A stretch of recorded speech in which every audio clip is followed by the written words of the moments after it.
We're gonna take a trip right now.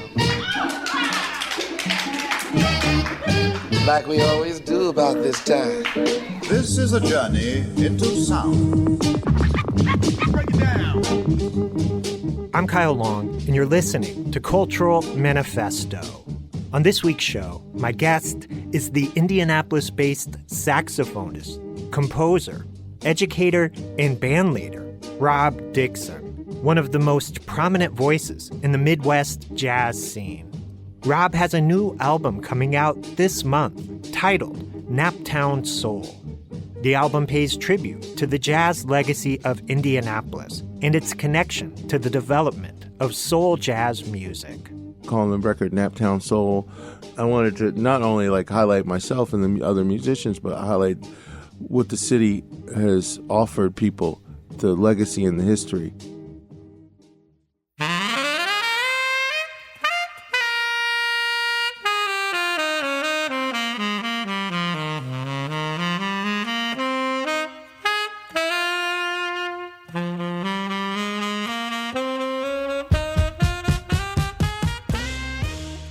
Born in Baltimore and raised near Atlanta, Rob Dixon came to Indiana to study music with the legendary jazz educator David Baker at Indiana University. During his time in Indiana, Rob immersed himself in the Indianapolis jazz community, learning from some of the city's most important musicians, including Jimmy Coe, Pookie Johnson, and Melvin Rhyne.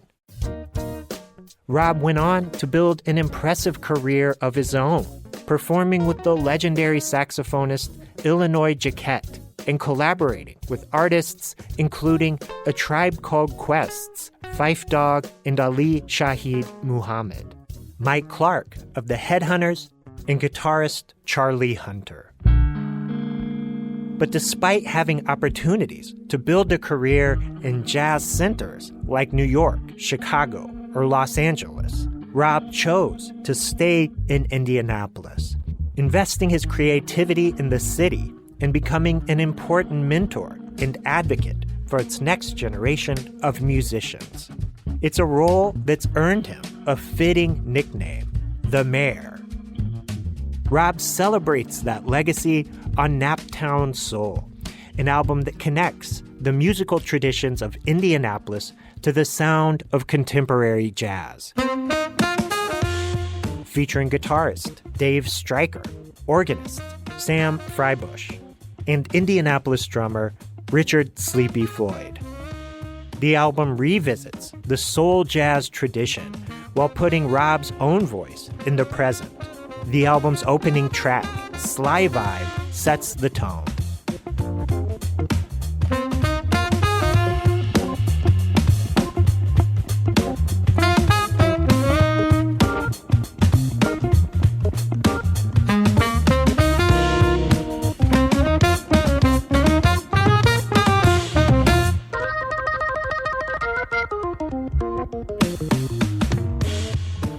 Let's join my conversation with Rob Dixon. Rob, thank you so much for being here today. Yeah, thanks, Kyle, for having me on. Yeah, we're going to talk about your latest album, Naptown Soul. The record is amazing. I know you're getting lots of positive reviews already. Before the album was even released, You're getting reviews. Congratulations on this project. Oh, thank you, man. I'm really excited.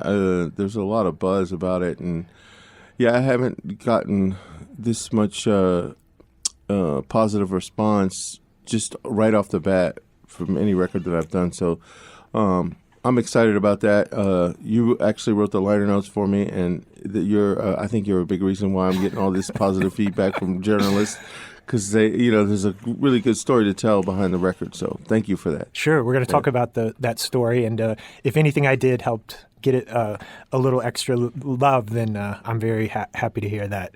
The record has a very strong theme. You're celebrating the musical legacy of Indianapolis, and you're diving deep into the classic soul jazz sound, which prominently featured guitar, organ, and sax, the kind of combo you have on this record. Tell our listeners what inspired you to pursue this theme on the record. Well, the setup was the band was going to always be a record that I was going to do with Dave Stryker and Sam Prybush and Richard Sleepy Floyd, and it just was kind of a natural, I guess, conclusion that we would say we got to do some of the West stuff, because the West Trio, I had done some work with Mel Ryan and was really familiar with his repertoire, and having a guitar player like at the caliber of Dave Stryker, you're like, okay, yeah. And we're and I'm from Indianapolis, so I'm like, yeah, we gotta tip the hat to West.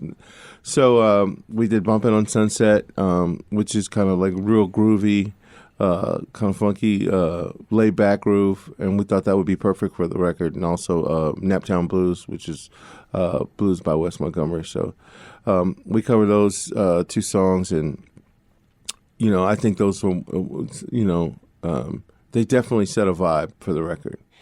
We talked about this a lot when you were finalizing the production on the album. Right. Indianapolis was a hub for soul jazz music. You mentioned Wes and Mel Ryan, who helped popularize that guitar organ sound. Right. Before Wes, there was a guitarist who was from Indianapolis named Bill Jennings. He was born in 1919. He's been called the architect of soul jazz. He recorded with Jack McDuff and Willis Jackson and played on R&B records by Little Willie John. He plays the guitar intro on the original version of Fever. This history of soul jazz music is deep here. It goes back to the roots of the music. And then in the 70s, groups Right. like Funk Inc., Billy Wooten, Caesar Frazier were blowing up in Indianapolis. Funk Inc. was having Billboard charting hits on the jazz and R&B charts. Touring artists like Jack McDuff, Johnny Lytle, Grant Green, soul jazz icons were playing here. You mentioned you played with Mel Ryan. You've worked with these musicians. Mm-hmm. Was that history here important to you? Has that history inspired you? Oh, absolutely. Getting a chance to work with Mel Ryan and Killer Ray Appleton on a pretty regular basis, and just hear the stories about how the music evolved on Indiana Avenue, and how this music that they were coming up with was kind of twofold, because it was of high artistic merit and the compositions, but it also had that element where it was connected with the general audience. Music was kind of practical, served some purposes where people come out and hang out and they want to dance or listen to it. So learning about that and what they did on the Avenue just got me really excited about making a record that was kind of in that vein. Yeah, it's incredible the relationships you've had with some of these artists. You mentioned Killer Ray Appleton, played with Freddie Hubbard, was featured on his album Backlash, which included the original version of Little Sunflower, a jazz standard. Yeah, absolutely. Yeah, so you have firsthand contact with some of the OGs of this musical genre. And just to have them tell me how things worked out and the way things, and then play with them on top of that, just to get that, passing of the torch, so to speak, on like the music and the knowledge. Yeah.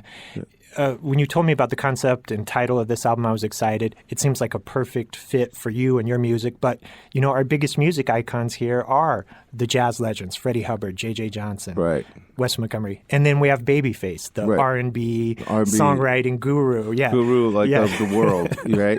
Yeah, tell me about that. Is this this sound is very representative of Indianapolis culture, right? Soul jazz. Yeah, soul jazz. I think so. And I think that Wes Montgomery was kind of like the person that had the most success of taking not only original compositions, but covers and pop covers and doing them instrumentally and having major success with them. So we kind of took a page out of that. We did Walking in Rhythm by the Blackbirds. It's on the record. We did I Want You by Marvin Gaye. So that's on the record. And that was kind of just taking, a page from the Wes Montgomery book of how to make a soul jazz record. We have 4 originals on there as well. But I think it works. The blend works really nice. And, Freddie Hubbard with Super Blue and Red Clay, kind of the same vibe, So we wanted to kind of stay in that ballpark, in that vein of the music, the jazz genre, the soul jazz genre, because I think it was very reflective of Indiana Avenue, and it just incorporates how the music progressed from kind of more of a straight ahead thing to more of a groove based soul jazz format, and later in the later part of Indiana Avenue. Yeah, and Freddie Hubbard was doing soul covers, stylistics, right. Oh, and, absolutely, Stevie Wonder songs. So yeah, it was a huge part of his sound too. Yeah, Rob, I want to jump into the music. We're going to play a bunch of songs off the record. And the first track I want to share is Naptown Blues. You mentioned this is a classic Wes Montgomery composition, one of his best-known original tunes. Anything you want to share about the track before we listen? Yeah, this was not originally going to be on the record because we were kind of doing like a lot of groove things. And then, Dave Stryker was like, we should have a blues on here. And I was like, well, let's do the West Blues would be, Indianapolis blues would be nice. So, we just came, Naptown Blues was the song. So, and I think it was the last track that we recorded on the record. It's not the last track on the record, but this is the last song that we recorded for this record. So it's special, and it's, it's sung by Wes Montgomery. So.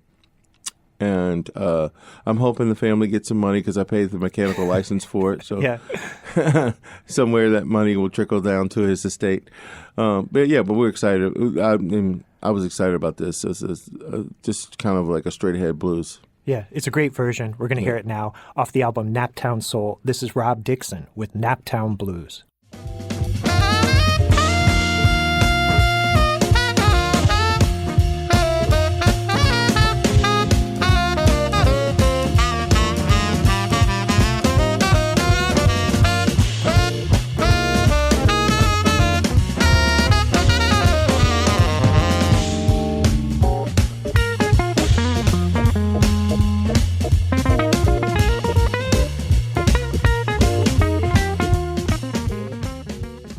I'm Kyle Long, and you're listening to Cultural Manifesto. We just heard Rob Dixon with Naptown Blues off his new album, Naptown Soul, and Rob Dixon is my guest this week. Rob, I want to share one of my favorite tracks off the album now. I'm a huge Marvin Gaye fan, and you do an amazing version of his classic ballad, I Want You. I believe you're playing soprano sax on this track. Tell us about your version of this classic piece. As I mentioned before, we wanted kind of to take a page out of the Wes Montgomery playbook when doing, instrumental pop. And Dave Stryker had suggested a couple of tunes. He sent me a list of tunes. He's like, wait, we should do some of these covers, pick from them. And then I looked at I Want You, and I'm like, man, I don't recall it ever being recorded instrumentally. And so then I listened to the melody, and I was like, okay, this is actually kind of complicated because the way he sings is kind of Arrested to TV. He kind of speaks and sings at the same time, and it's different. Like so I was like, I'm gonna have to actually just transcribe what he's saying, and so that's what I did. I just said, okay, the way he sang it is the way I played it on the record, like the melody. So I did a really deep interpretation of the way he phrased the record, the lyric. Because it's kind of real open, open format. And then, of course, I took a lot of, as a jazz musician, I'm going to take liberties as we develop. So I did that. And Dave Stryker played an amazing solo. And, then I was like, man, I told Sleep, I was like, hey, man, kind of double up that groove towards the end. Well, I was like, why don't you double it up, in the beginning, play the 2 and 4. And he's like, the original groove is kind of so strong and iconic. Let me stay with that for a minute, and then I'll hit the 2 and 4. And so he did towards the end. If you're a musician or, you'll know what I'm talking about when you listen to the record. So, yeah, we did that, and I thought it came out to be a great arrangement. It kind of evolved in the studio, the arrangement. And it's one that critics say is the jewel of the record. So I'm glad that we recorded this. Yeah, it's a powerful version. Before we listen, do you want to run through the band real quick? We've mentioned them a few times. So on, of course, I'm playing saxophone, and we have Dave Stryker on guitar, and he helped produce the record. My man Richard Sleepy Floyd is on drums, and he did just a phenomenal job playing this music. And an organist, a Hammond B3 organist, is kind of a rising star from North Carolina, Sam Frybush, and he's playing with Butcher Brown and a lot of other groups around the country. And I had worked with him previously, and I know him through Charlie Hunter. Charlie Hunter had kind of introduced us a few years ago, and so that's how I got to know Sam. And so we just kind of did one gig together, and then we said, hey, I thought he would be a great fit for this record, so I called him. Yeah, everyone sounds incredible on this project. We're going to listen to the track I Want You off the new album Naptown Soul from Rob Dixon.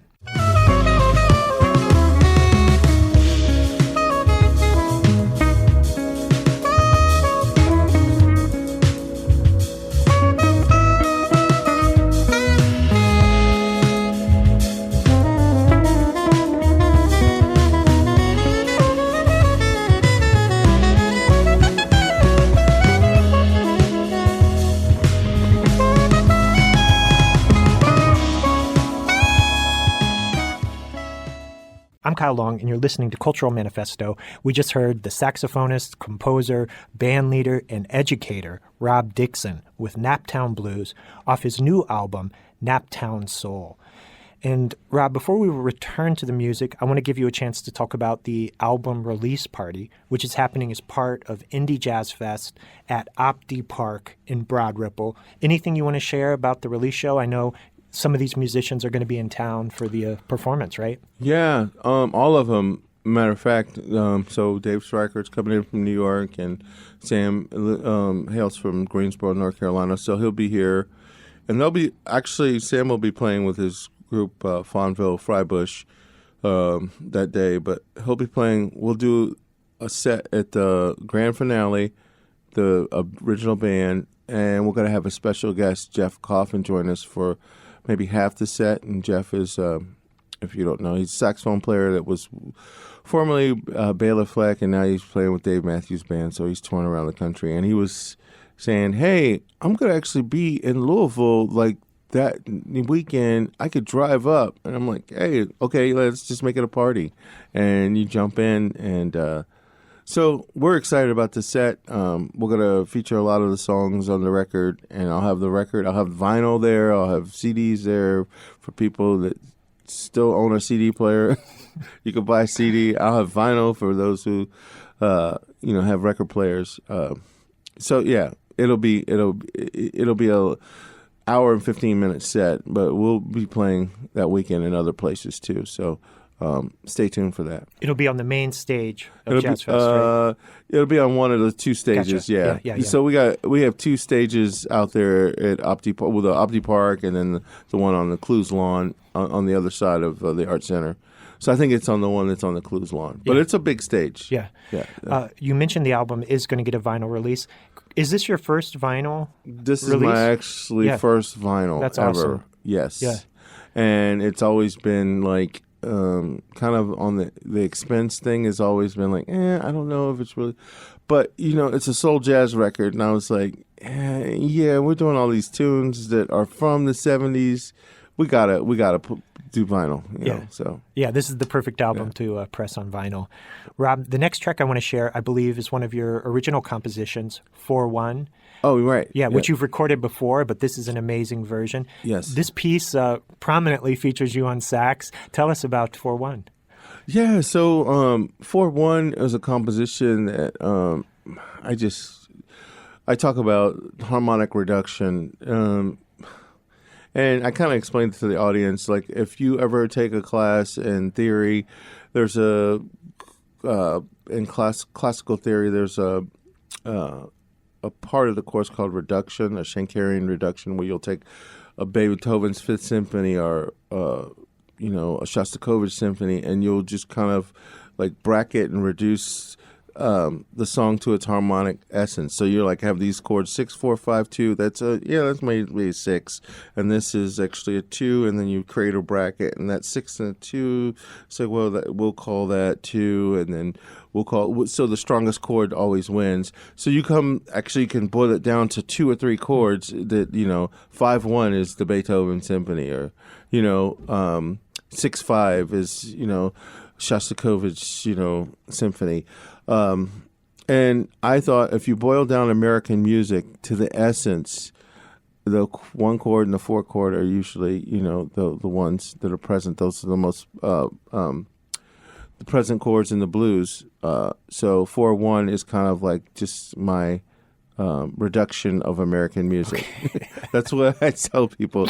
That's my opinion. So yeah, that's my analysis for that. So, and it's it's a very soulful vibe. Which I think American music is kind of that. Blues and soul is America. That's where it comes from. Yeah, and this is a great showpiece for your work on the saxophone. A great original composition from Rob Dixon. We're going to hear it now. This is 4/1 off the album Naptown Soul.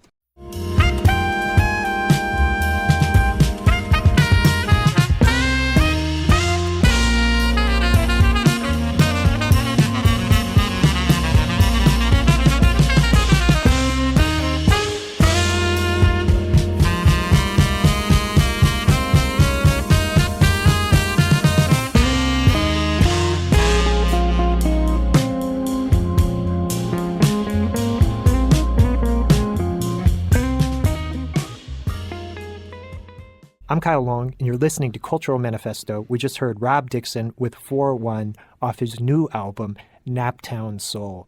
And Rob, earlier you mentioned the song Walking in Rhythm, which was a big hit for the Blackbyrds in 1975. You told me that your version of this song, you were thinking about what it might have sounded like if Wes Montgomery had lived in this time period and how he might have interpreted the song. Am I remembering that correcly? Does that sound familiar? Yeah, I think so. Yes, because I wanted to do, like when Wes recorded "Windy" by the Association, the rhythm and the vibe was, I think the tempo was just right, and so I think he maybe slowed it down a little bit, and it just made it groove a little bit harder, and actually, with the Blackbyrds tune, like if you listen to that walking, it's such a really catchy melody, and it's kind of in that disco thing. And I was like, what if you just slow it down just a hair and just let it lay in that pocket? I was thinking, so yeah, I was kind of like leaning on like the interpretation of how would Wes do it, So it's like if you listen to this version, it's slightly maybe like 5 clicks slower than the original version, and I think Sleepy found like a really great pocket for it. So yeah, it sounds great. The Blackbyrds are such an iconic group in this sort of soul jazz world. They were students of the trumpet player Donald Byrd and named the group in his honor. Was that intentional to pick them, or you just really like this tune? Man, I mean, I know the history of the Blackbyrds, but it's more like the tune. It was like something that I was like, I want to pick a song that people could recognize no matter what, because sometimes you play a song instrumentally and they're like, what is that? Yeah. Because it's kind of like the lyrics are kind of, but the melody is just so strong. The hook is just so strong. People just know, like, who know the song, they know what it is immediately. And I say, okay, this is what I want. That's one of the reasons why we picked the song. And I just really like the song. So yeah, it's a classic song. We'll hear it now. This is Rob Dixon with Walking in Rhythm off his album, Naptown Soul.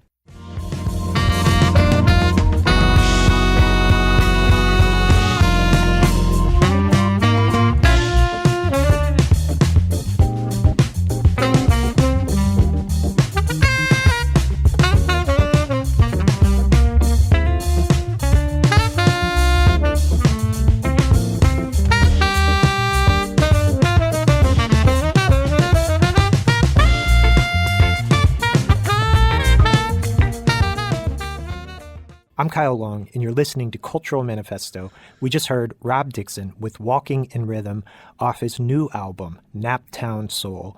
And Rob, we talked earlier about how the jazz legacy of Indianapolis has influenced this album. In the last few years, it feels like there's a growing movement, especially in the jazz scene, of musicians wanting to amplify that history in their work. Steve Ali did his Naptown Sound record.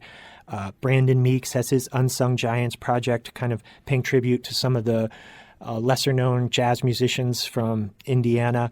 I know Carrington Clinton's working on a project like that. Andrew Danforth, I think, included some references to that history on a recent album.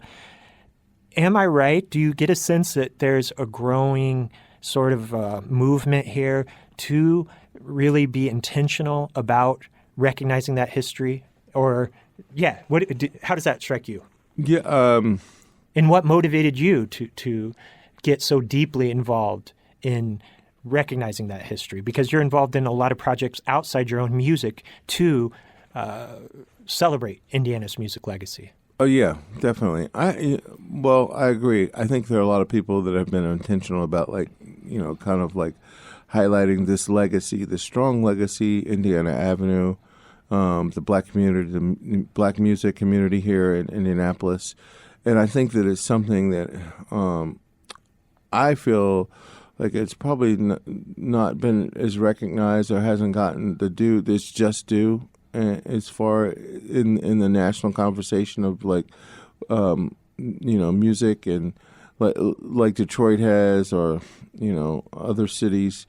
There's just, or Memphis. I think that Indianapolis just has so much history and so much has contributed to world culture in a profound way that it's not recognized. A lot of times I go places and I tell people about Indiana Avenue and who's from there, and I had no idea, that J.J. Johnson was from here, or Wes Montgomery was from Indianapolis, or Freddie Hubbard, or Slide Hampton, or James Spalding, or, the list goes on, or how much, of the artists and the musicians have, made an impact on world music. And I just wanted to, bring the conversation back to Indianapolis. I think that, talking about calling the record Naptown Soul, doing the songs that we did, I wanted to not only highlight myself and the other musicians, but highlight what the city has offered people and the legacy and the history. But I wanted to do it in a way that wasn't just this is a period piece. We're going to do all these songs, I wanted to do something that was kind of new and fresh, but also saying, hey, this is, Indianapolis, this is Naptown music. And so that's what I think, maybe subconsciously what we did. I didn't do it maybe I was intentional in some in some aspects, but I think subconsciously I think that was kind of the point of doing the record, and calling it Naptown Soul. I mentioned a few musicians from Indianapolis earlier. A couple of those names are on the younger end of things. Right. Carrington Clinton, a drummer, Andrew Danforth, a trombonist. Do you see musicians from that generation taking an interest in the history here and trying to, find a way to embrace that in their own work? Yes, I do, because a lot of these musicians are actually being able to realize when they study music how much influence Indianapolis has had on modern jazz, right? And so a lot of the players are like, man, I owe so much to Indianapolis. This is kind of the unsung hero of this music in many respects. So So I think a lot of people are just so proud to be associated with the city, and it's not, it's starting to come around where young people are like, man, there's so much that Indianapolis has given that we weren't aware of, but we want to make the world aware of it. Yeah, I really appreciate that. In the reviews, a lot of times when I get my records reviewed, they'll talk about the record and music and the chemistry and how the songs sound. But 90% of the reviews that I've gotten back so far, talk about how Indianapolis's legacy is important and bringing back Indianapolis back into the music conversation of the world, music in the world, and that really makes me feel good. Yeah. The shift is happening where the recognition is coming. It feels like, that's great. Thank you for sharing that. Rob, we started the conversation off with Wes Montgomery, and I want to end with the Wes Montgomery track. I'm going to end with your version of Bumpin'. Before we go, any final thoughts you want to share? Anything you want to let our listeners know about? Yeah. Or anything you want to say about this piece? Yes, this was an important song for the record. I think this is one of the songs that we were like, okay, this is the one that'll probably get the most airplay and the most attention, so we got to really think about the arrangement. And I think we took a long time like getting this one together. I think we did like maybe 3 or 4 takes of it, and I think we just did a couple of takes. But I think we went with the first take. I mean, because the chemistry was there and the vibe was there. And, I just think it's a great Wes Montgomery composition and kind of, maybe can create the imagery. And we would bring the imagery of Indiana Avenue, because Wes was Indiana Avenue kind of like raised him musically. And that's where he got like all of his things together before he hit the world stage, and so I thought that this was an important piece for that reason. So yeah, I love this version. Sleepy Floyd sounds amazing on drums on this record. Really holds it together. We're going to end the show with "Bumpin' on Sunset" off Rob Dixon's new album, Naptown Soul. Rob, thank you so much for taking time to be here to kind of break down some of the tracks, and congratulations on the success of this record. Like I said before it was even released, you were stacking up reviews. So congrats. Yeah. Oh, thank you. Yeah, it comes out on the 21st, and we're going to do the CD release at the grand finale at Indie Jazz Fest. So come check us out. Yeah, I hope you keep working in this style. It really sounds incredible. So appreciate you. Thank you being here. This is Rob Dixon with Bumpin' on Sunset.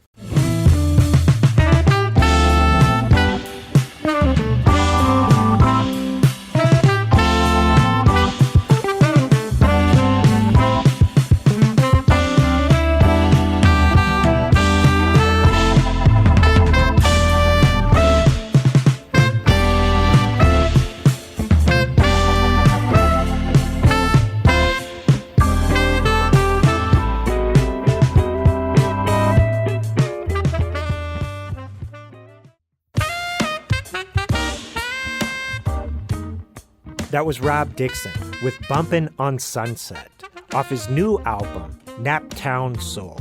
And that's all the time we have for this week. If you appreciate the arts and culture programming you hear on this station, please consider making a donation now at WFYI.org/give. And check out the Cultural Manifesto podcast at WFYI.org or wherever you listen to podcasts. Cultural Manifesto is hosted and produced by me, Kyle Long. Our podcast is edited by Holly Summers, and our radio director at WFYI is Roxana Caldwell. Thank you for listening.